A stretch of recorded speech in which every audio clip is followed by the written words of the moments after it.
Donc, la technique médiane-médiane. Comme je vous ai mentionné, ça porte sur le principe d'une médiane. La médiane ne se préoccupe pas des données éloignées. Donc, ça nous donne une bonne idée de quand on devrait l'utiliser, cette technique-là. Première étape, c'est la même que pour la technique de Mayer. On dit, tu vas ordonner en ordre croissant selon la première variable. Je regarde mon tableau ici et c'est ce qui est fait. 3, 6, 9, 14, 19, 22, 27. Donc, c'est ordonné selon la première variable. Même principe encore. On me dit, si tu as des doublons, là, assure-toi de les ordonner. Je regarde. 14, c'est un doublon. 6 suivi de 10, on est correct.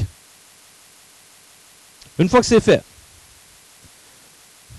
la technique dit, tu vas diviser.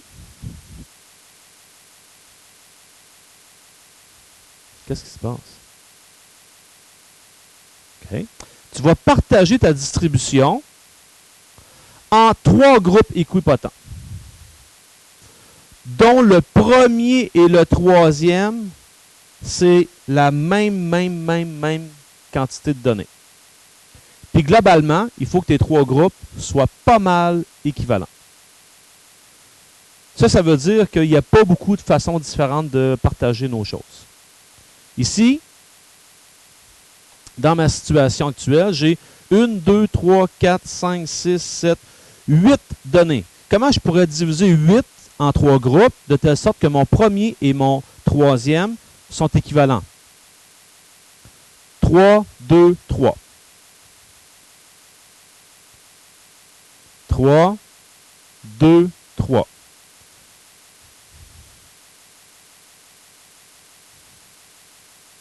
C'est la seule façon. Quelqu'un qui aurait dit, pourquoi ne pas faire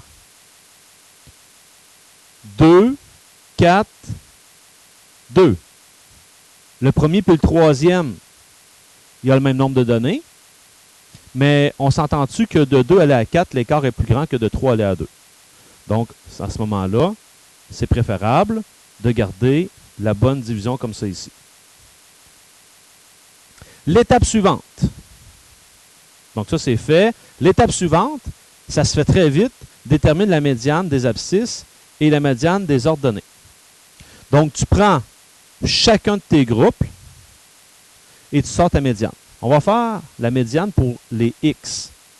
3, 6, 9. Donc, c'est assez évident que la médiane est ici. C'est 6.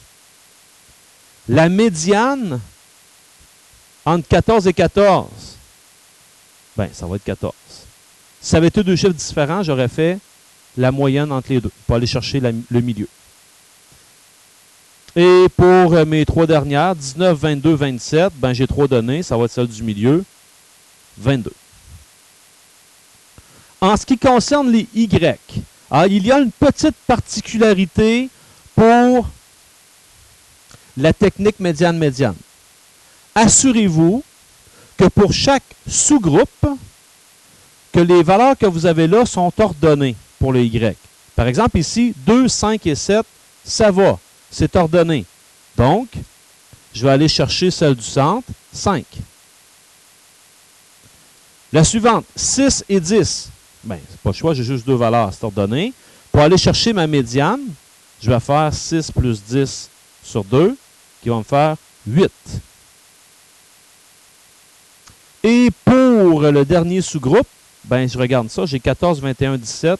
Ça devrait être écrit dans l'ordre 14, 17, 21 pour ce sous-groupe-là.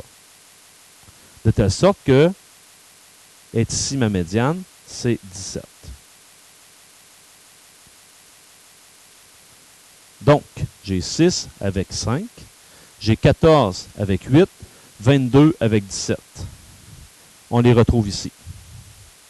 Voici les 3 médianes des 3 sous-groupes que j'ai divisés. Jusqu'à maintenant, est-ce que ça va? OK.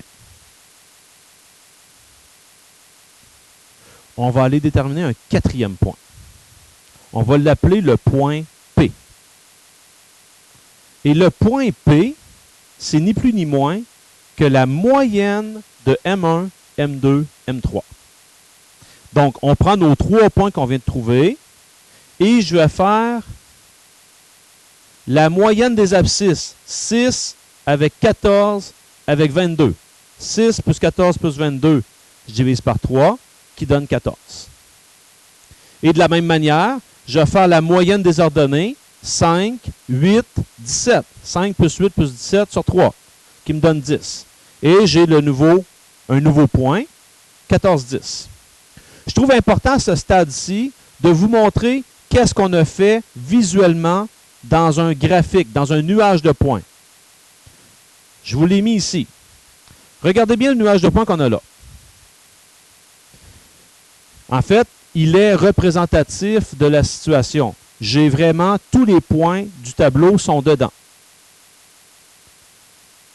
Ce qu'on a fait, on a divisé cet ensemble de points-là en à peu près 3 groupes équivalents. Dans le premier groupe, j'ai sorti la médiane, qui représente à peu près la tendance centrale de ces points-là. Même chose dans le deuxième groupe et même chose dans le troisième groupe. Et j'ai pris ces 3 points-là, j'en ai fait la moyenne. Si je fais la moyenne des 3 points, je devrais me trouver à peu près au centre des 3. C'est ce qui se passe. Le point P se retrouve là si je prends vraiment ses coordonnées, qui est le point 14, 10. Maintenant, allons voir ce qu'on va faire pour trouver la fameuse droite qui représente la tendance. Alors, l'étape suivante consiste à calculer le taux de variation entre M1 et M3. Pourquoi M1 et M3? Regardez votre tableau, là, ici. M1 est ici. M3 il est là. Ce sont les 2 points les plus éloignés. Et c'est ce qui va nous donner le plus de précision pour notre droite. C'est logique. Alors, je peux les reprendre. M1, on avait trouvé quoi pour M1? On avait 6, 5. Puis M3, j'avais 22, 17. Ça veut dire que j'ai X1, Y1, X2, Y2. A égale. Alors, on sait que A, c'est Y2 moins Y1 sur X2 moins X1. Donc, je vais avoir 17 moins 5 sur 22 moins 6, qui va me faire 12 sur 16, qui donne 0,75.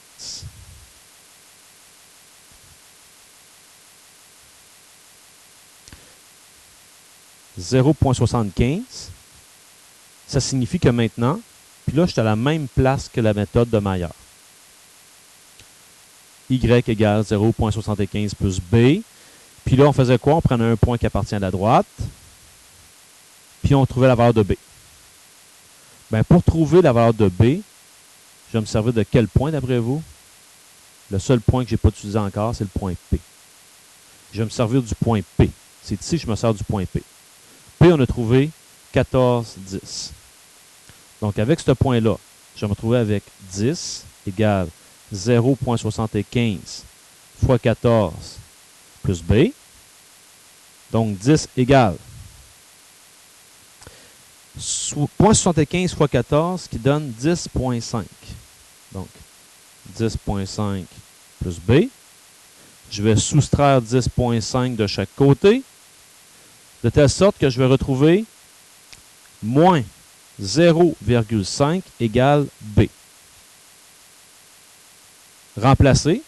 Donc, si B vaut moins 0,5 et que le taux de variation, c'était 0,75, je me retrouve avec Y égale 0,75x moins 0,5. OK. Avant de passer à la page suivante, on a fait quoi? Eh bien, la droite en rouge dans mon graphique ici représente le taux de variation entre M1 et M3. Qu'est-ce qu'on peut dire de la droite en bleu par rapport à la droite en rouge? Elles sont parallèles. Si elles sont parallèles, elles ont le même taux de variation. Et c'est ce que j'ai fait. J'ai fait passer la droite en bleu, qui est celle qui passe par le point P. C'est ce que j'ai fait ici. J'ai pris le même taux de variation, donc elle est parallèle, puis je l'ai calculé avec le point P. Donc, si je vous demandais entre la rouge et la bleue, quelle est la droite de la droite de Maillard, c'est celle qui est en bleu. Mais on se sert de la pente entre M1 et M3 pour après ça aller la déplacer vers le point P. Puis, je ne sais pas si vous en êtes rendu compte. Retournez un peu en arrière, là. C'est-à-dire, avec la technique de Maillard, et j'avais pris le même tableau. J'avais pris la même distribution. Simplement pour voir que elle, j'avais y égale 0.84 x moins 1.72. Avec Maillard, là, c'était y égale 0.84x moins 1.72. Juste pour voir qu'une technique ou l'autre me donne une bonne approximation, je vais simplement venir ici et je vais aller vérifier.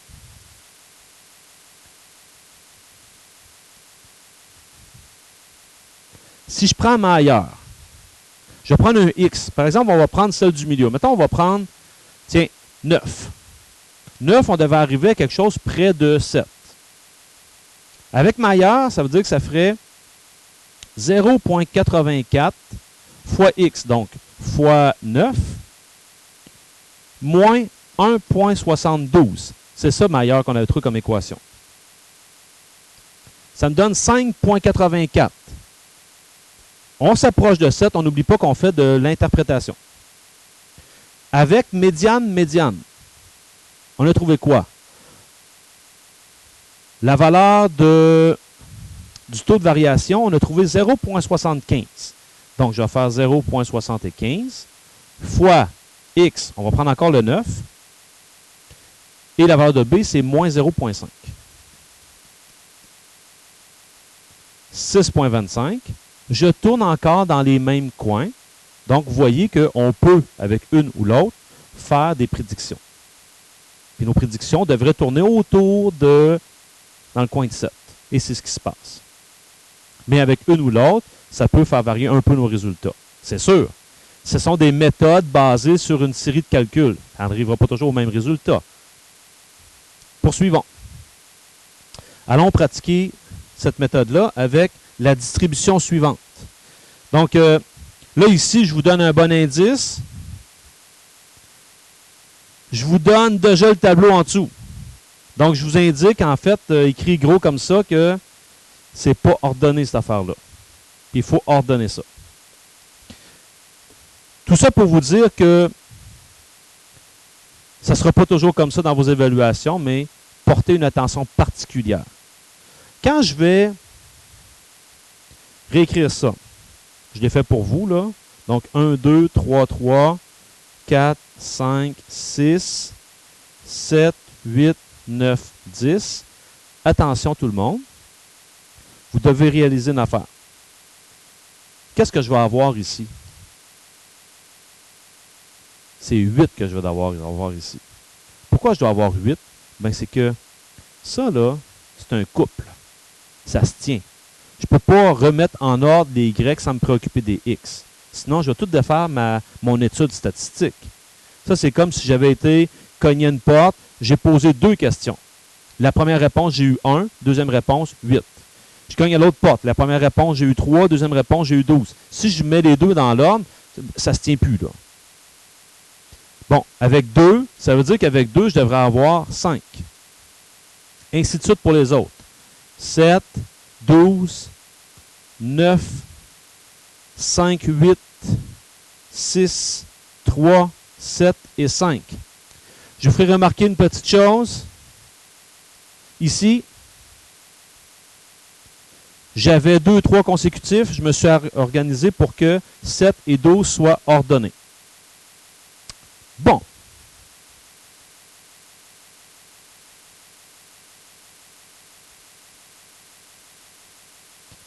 J'ai combien d'informations? J'en ai 1, 2, 3, 4, 5, 6, 7, 8, 9, 10, 11.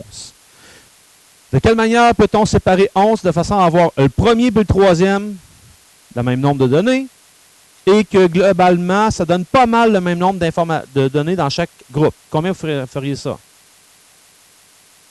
4, 3, 4. 4, 3, 4 qui fait 11. Ça donne 2. Est-ce qu'il y avait d'autres solutions?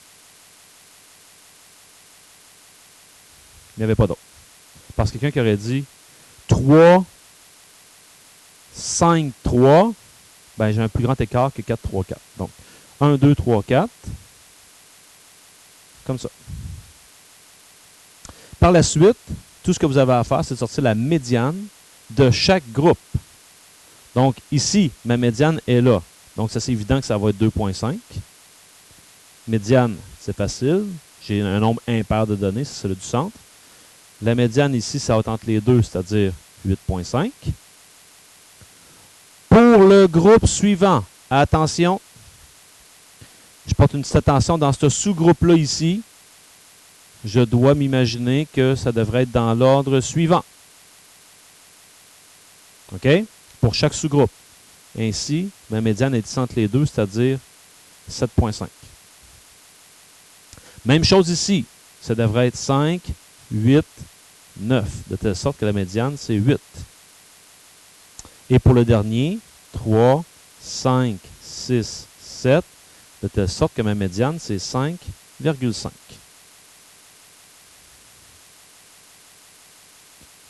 Alors, je vais aller inscrire dans la marge que là, je viens de trouver M1, M2, M3.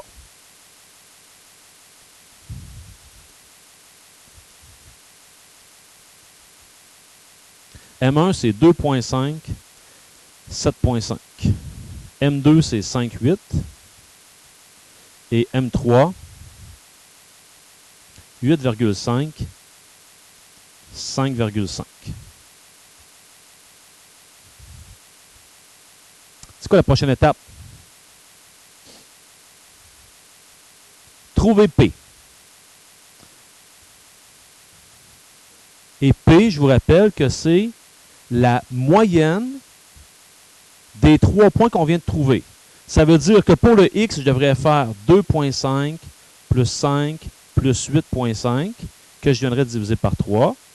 Et pour le Y, je ferais 7,5 plus 8 plus 5,5 que je diviserai par 3. En faisant ça, je l'ai fait pour vous, on obtient 5,33 et 7.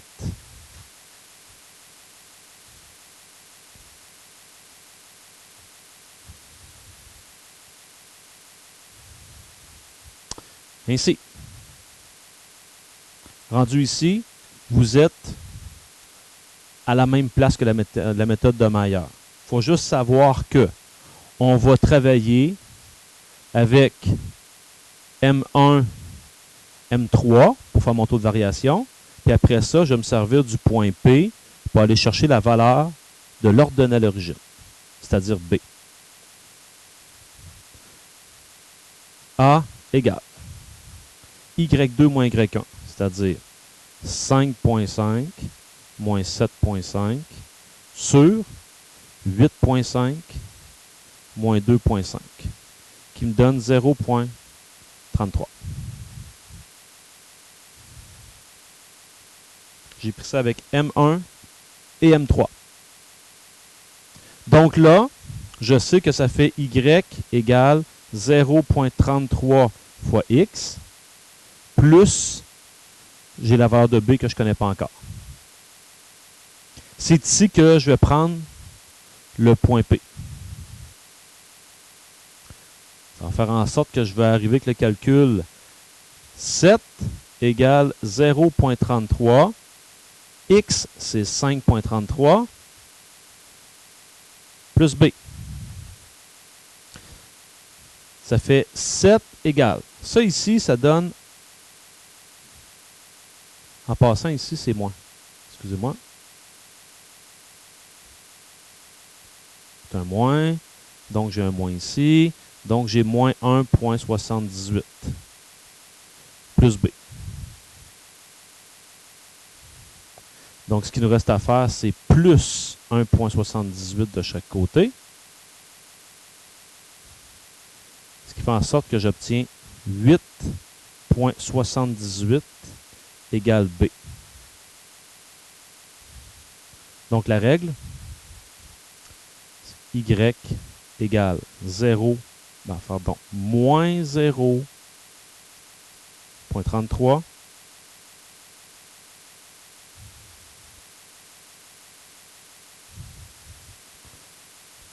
X plus 8,78.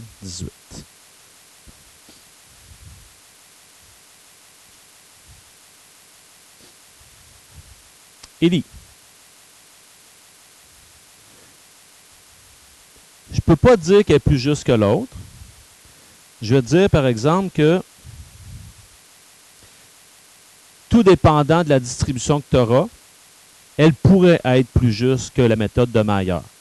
Et dans quel contexte? Comme j'ai dit en début de période, dans un contexte où tu aurais des données éloignées. C'est bon? Mais pour une distribution dite homogène, là, une ou l'autre va être efficace pour faire des prédictions. Qu'est-ce qui va faire que ma prédiction va être meilleure qu'une autre? Je reprends ma question.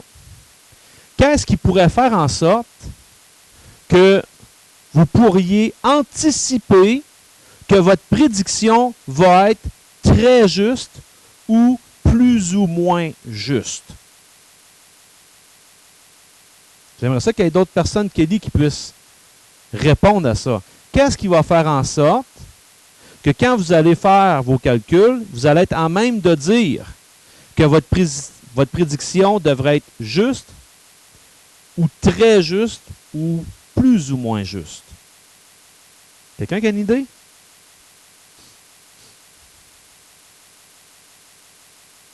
Oui, mais justement, qu'est-ce qui va me dire ça?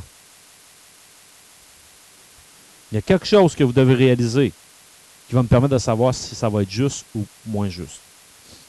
Élie? Ben oui. Ben oui. Il faut manger ce vecteur le matin.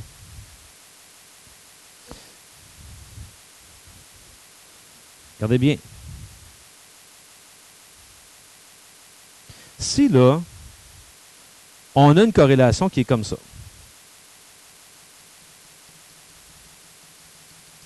On s'entend que c'est une corrélation qui est forte. On s'entend que si j'avais fait mon rectangle autour de ça,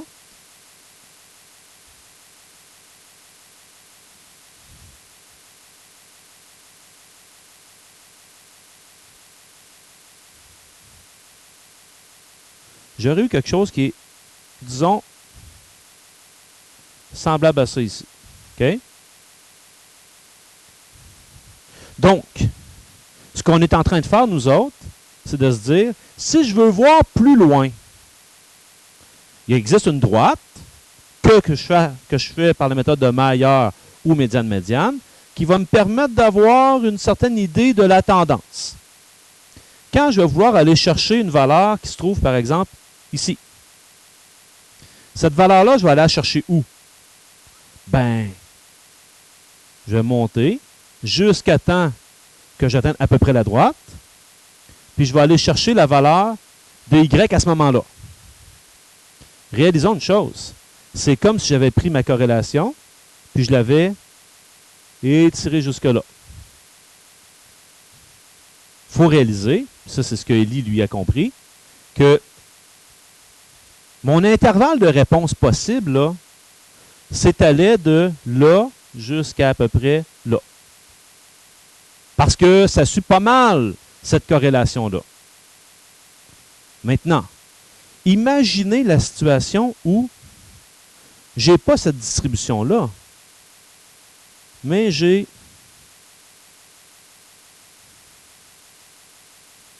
celle-ci.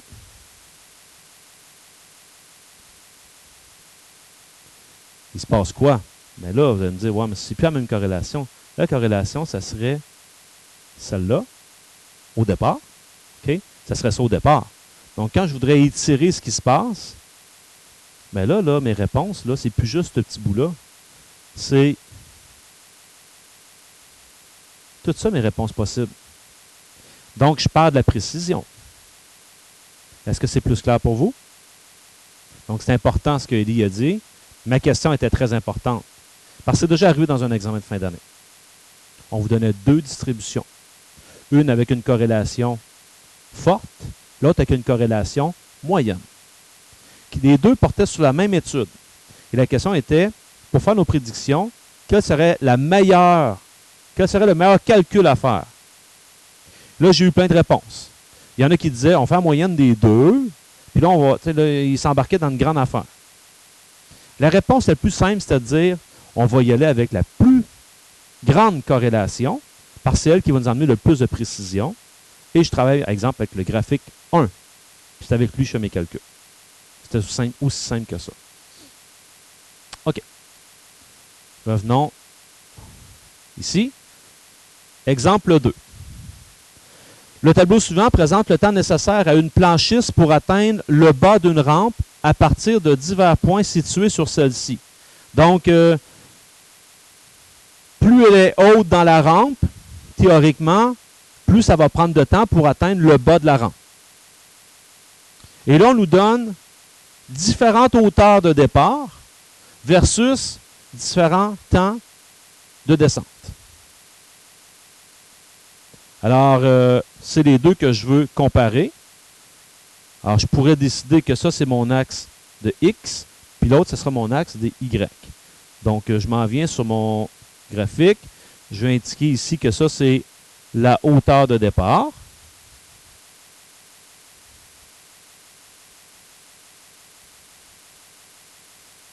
Alors que Y, c'est le temps, la durée de la descente.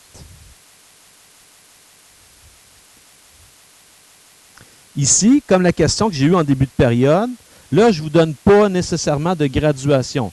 C'est à vous d'en trouver une qui s'adapte le mieux à la situation. Qu'est-ce que ça signifie, s'adapter le mieux à la situation?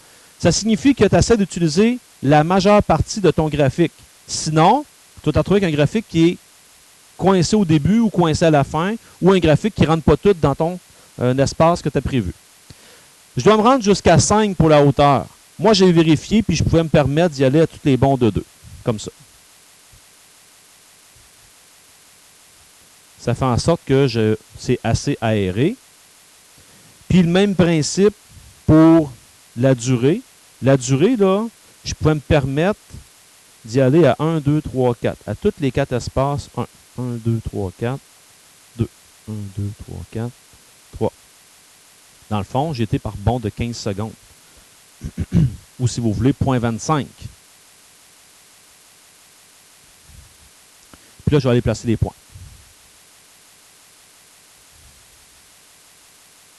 2.7 de hauteur de départ, 1.9 la durée. Donc, 2.7, 1.9. Un point là. Vous les placez tous. 2.8, 1.9. Très près de l'autre. Ils vont être collés un côté de l'autre, c'est pas grave. 3.4, 2.5. 3.4, 2.5, ça va être ici. 3.8, 2.7. 3.8, 2.7, c'est ici. 4, 2.8. 4, 2.8. 4.5, 2.2. 4.5. 2.2, c'est à peu près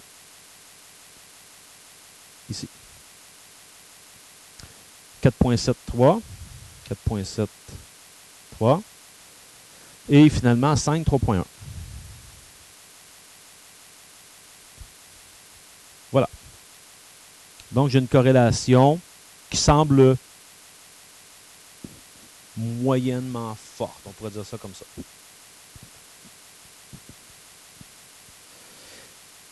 En B, on dit détermine l'équation de la droite de régression associée à sa distribution. Et on va la faire par la méthode de médiane-médiane. Alors, je regarde ma distribution. Elle est ordonnée. Il n'y a pas de doublon. Donc, ça va. J'ai 2, 4, 6, 8 données. Donc, 8 données à séparer en 3 groupes. 3, 2, 3. Vous prenez la médiane de chaque sous-groupe. Donc ici, 2,8. Ici, j'arrive entre les deux. Donc, j'arrive à 3,9 si je fais la moyenne. Mais visuellement, je peux le voir facilement. Et ici, 4,7. Pour les Y, attention, on s'assure que chaque sous-groupe est ordonné. Ici, c'est le cas. Donc, 1,9. J'arrive entre 2,7 et 2,8. 2,75. Et ici, c'est bien ordonné, donc 3. Donc, on recommence nos calculs. Ça veut dire que j'ai M1, M2, M3. M1, ça va être 2,8, 1,9. M2, 3,9, 2,75. Et M3, 3,8, 2,55.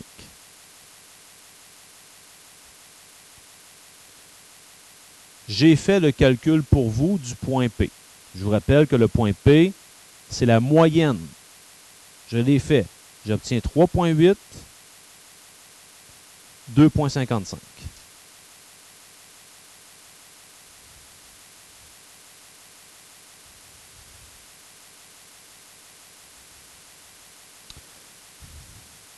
Je calcule A. Je vous rappelle que A, je calcule avec M1 et M3.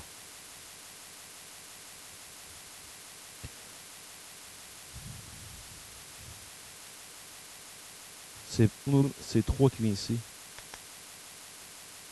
3,8, 3. C'est bien ce qu'on avait trouvé dans le tableau, là.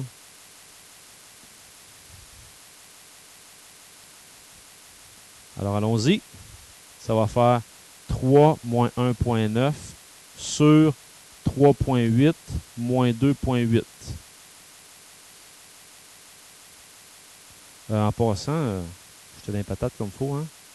Ah oui, c'est 4,7 ici, là. Excusez.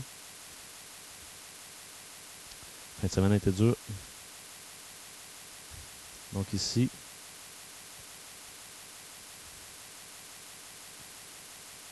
4,7 ici. Donc 4,7 ici. Alors, qu'est-ce que ça me donne, ça? Si j'effectue ce calcul-là,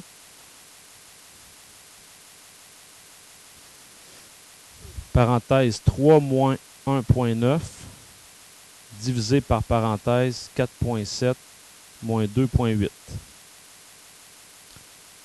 Ça donne 0,58. Donc, A vaut 0,58. Donc, j'ai Y égale 0,58X plus B. C'est là que je vais travailler avec le point P qui va faire en sorte que, en remplaçant, ça va faire 2,55 égale 0,58 X qui vaut 3,8 plus B. Vous allez trouver après calcul 0,35 égale B. Donc, la règle recherchée, c'est Y égale 0,58X plus 0,35. Et pour aujourd'hui, je vais terminer avec la dernière question. Et ça va arriver qu'on vous demande cette question-là. Ça vous permet de voir si vous avez bien compris ce qu'on fait. On nous demande de tracer la droite médiane-médiane. Bien, tracer la droite médiane-médiane, ça signifie quoi? Reprenons nos points. Le point M1, M2, M3. En fait, M1 qui était 2,8, 1,9. 2,8, 1,9. J'avais M1 qui était là. M2 qui était 3,9, 2,75. M2 était ici. Et M3 qui était 4,73. 4,73, j'avais M3. Et le point P, le point P était 3.8, 2.55. 3.8, 2.55, qui est à peu près ici. Et là, avec votre règle, il y a deux droites à tracer. La première droite, on a calculé le taux de variation entre M1 et M3. Donc, la première droite, c'est celle qui passe ici comme ça, entre M1 et M3. Ça, c'est ma première. Puis, la deuxième se trouve à être finalement celle qui est parallèle à elle et qui passe par le point P. Celle qui passe par le point P et qui lui est parallèle, donc celle-là ici, celle que je viens de faire en bleu, c'est elle, ma droite de médiane-médiane. Elle est parallèle à l'autre. Pourquoi? Parce qu'on s'est servi du taux de variation et elle doit passer par le point P. Normalement, là, quand j'ai un graphique qui est bien fait, ça devrait me donner une droite qui suit pas mal la tendance.